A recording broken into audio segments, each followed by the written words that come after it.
The Banff Springs Hotel in Alberta, Canada, was built over 125 years ago by the Canadian Pacific Railway as a luxury stop-off point for train travelers. Don't let its picturesque surroundings fool you though, as it's rumored to be one of the most haunted in the country. Terrifying reports include citing a bride who fell down the staircase, breaking her neck after panicking when her dress caught fire. Her apparition has been seen on the stairs and in the ballroom dancing, with many reporting the flames from the back of her dress. The main story that locals tell is that of the family that was murdered in room 873. The door to this room has since been bricked up, but the family that lost their lives in this room are still seen to this day, often in the hallway outside the room. Perhaps the most popular of all reports is the former bellman, Sam Macaulay. He served at the hotel during the 60 seconds and 70 seconds and is still seen today. He likes to help guests up to their rooms, dressed in his 60 seconds uniform, often turning on lights and opening locked doors. If you try and make conversation or tip Sam, he vanishes.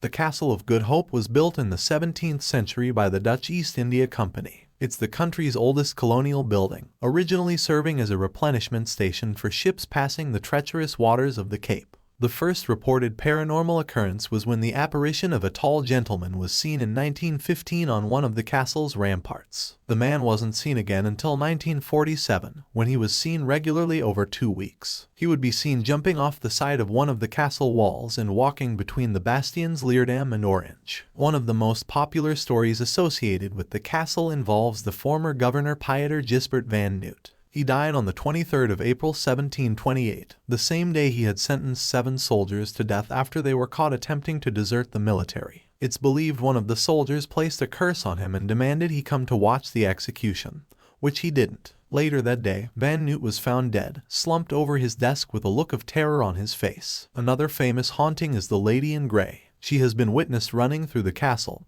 holding her face and crying hysterically. However, since a woman's body was found during recent excavations, her ghost hasn't been reported. Sometime in the 1700 seconds, a soldier was found hanging from the bell rope in the bell tower, which overlooks the entrance to the castle. After his death, the bell tower was sealed off. However, the bell has been known to strike off its own accord to this day. There's also the ghost of a black dog who has been known to pounce on unsuspecting visitors, then vanish into thin air.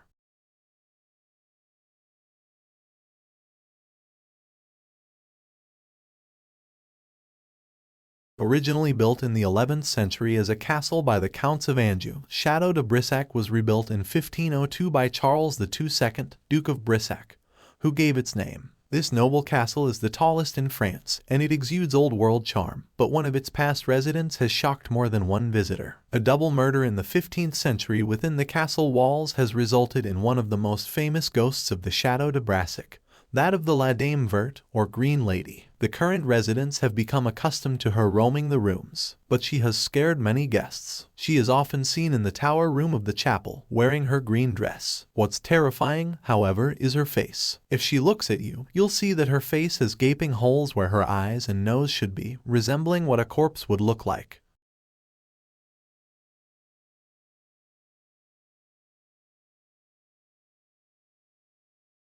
Built in 1829, Eastern State Penitentiary in Philadelphia is known for being the very first prison of its kind to introduce solitary confinement, or what they used to call the Pennsylvania system. Prisoners were sent to solitary during this time as a form of rehabilitation. They would be completely isolated, living alone, and even exercising alone in their yards. Whenever an inmate left his cell, a black hood would be placed over his head to assure he remained in confinement. Due to the Eastern States' harsh approach, many prisoners were driven to insanity, and as a result, the Pennsylvania system was scrapped in 1913. From then until 1970, it was used as a regular prison and held the likes of Al Capone and the bank robber Willie Sutton. Reports of the paranormal have been going on since the 1940s, but ever since the Stone Prison was abandoned in 1971, paranormal experiences have seemingly increased. Reports include shadowy figures that seem to quickly turn away when approached, a dark figure that is occasionally seen in the guard tower, an evil crackling is heard coming from cell block 23. Shadowy figures have been seen sliding down the walls in cell block 6, ghostly faces have been witnessed in cell block 4, and strange sounds such as disembodied footsteps,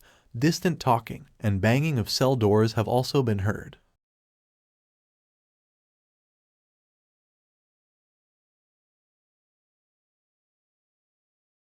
Labeled as Canada's most haunted historic site, the Halifax Citadel has received hundreds of reports of ghost sightings over the years. Situated at the summit of Citadel Hill in Halifax, Nova Scotia, this star-shaped fort is almost 300 years old, with the original foundations being built in 1749 and reconstructed in 1856. Staff and visitors have reported several apparitions walking the grounds here. One particular visitor witnessed a soldier in uniform walk into one of the rooms in the old prison area and vanished. This is a common theme, with many reports centered around apparitions. Other ghostly figures that have been witnessed include an older man, woman, a man in a red cloak, and an older lady who has been known to show herself in mirrors. A little girl is said to follow to the groups taking part in the ghost tours, with group members often experiencing her holding their hands. Other reports include disembodied voices, unexplained bangs and knocks, miscaptured on film and with the naked eye. The feeling of being watched is a common complaint, as is the sudden feeling of nausea, sudden gusts of wind in closed-off rooms, furniture moving, doors banging, and on occasion, people have been pushed by an unseen force.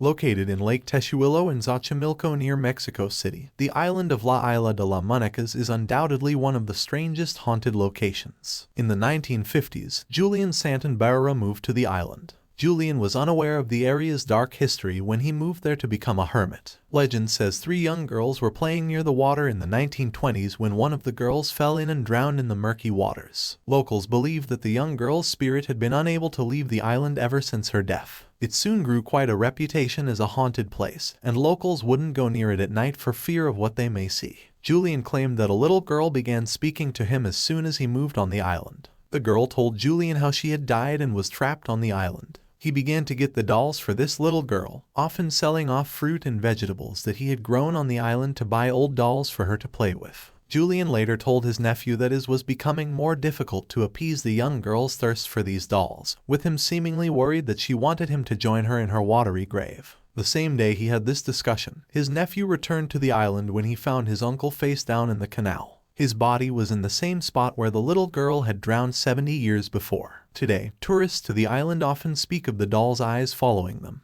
Others have also reported that the mutilated dolls whisper to them, especially at night. Julian's ghost is also said to remain on the island, as well as the young girls.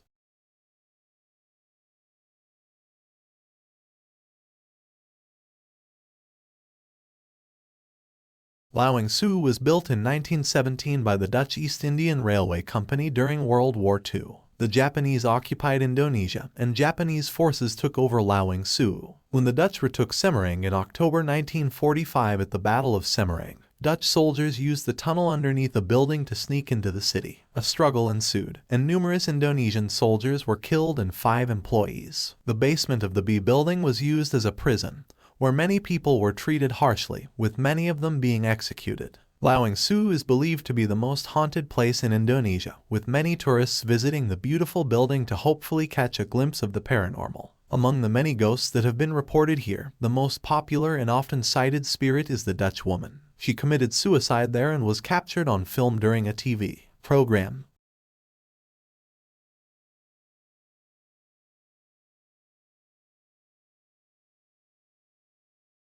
The historic Monte Cristo Homestead in Junee, New South Wales, is regarded as the most haunted location in Australia. Its reputation stems from several tragic events that have occurred there since it was built in 1885. From its construction up to 1948, the Crawley family owned and resided in the property. During this time, the family witnessed many deaths, including the tragic death of a young child who was dropped down the stairs. A maid to the family is believed to have fallen from the balcony, as a stable boy burned to death on the property. A mentally ill man named Harold was chained up in the caretaker's cottage for 40 years. He was found curled up next to the body of his head mother, sent to a mental institute, where he died shortly after. The tragedy doesn't end with the Crawleys. After the house in 1948, it was taken over by a group of caretakers, one of whom was murdered in the caretaker's cottage.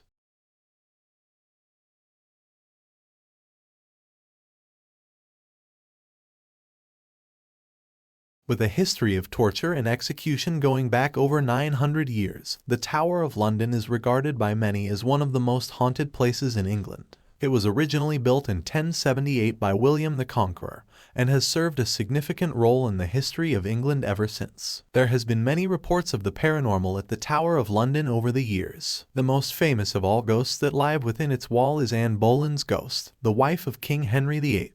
She was beheaded in 1536, and her headless body has been seen walking the tower's corridors and often near the spot of her demise. Other full-bodied apparitions have also been seen, including Lady Jane Grey, spotted by the guardsman in 1957. In the White Tower, the White Lady has been seen, often standing at the window, where she once stood waving to her children on the other side of the building. Perhaps the most spine-chilling of all reports includes the mysterious appearance of two children. They have been witnessed throughout the rooms of the castle. They're often seen in the nightgowns, holding hands and with a look of terror on their faces. It is believed these are two farmer princes who are sent to the tower after they were deemed illegitimate by Parliament. They vanished one day, and it was assumed that they were murdered by the order of their uncle, the Duke of Gloucester. Two small skeletons were exhumed beneath a staircase in the White Tower.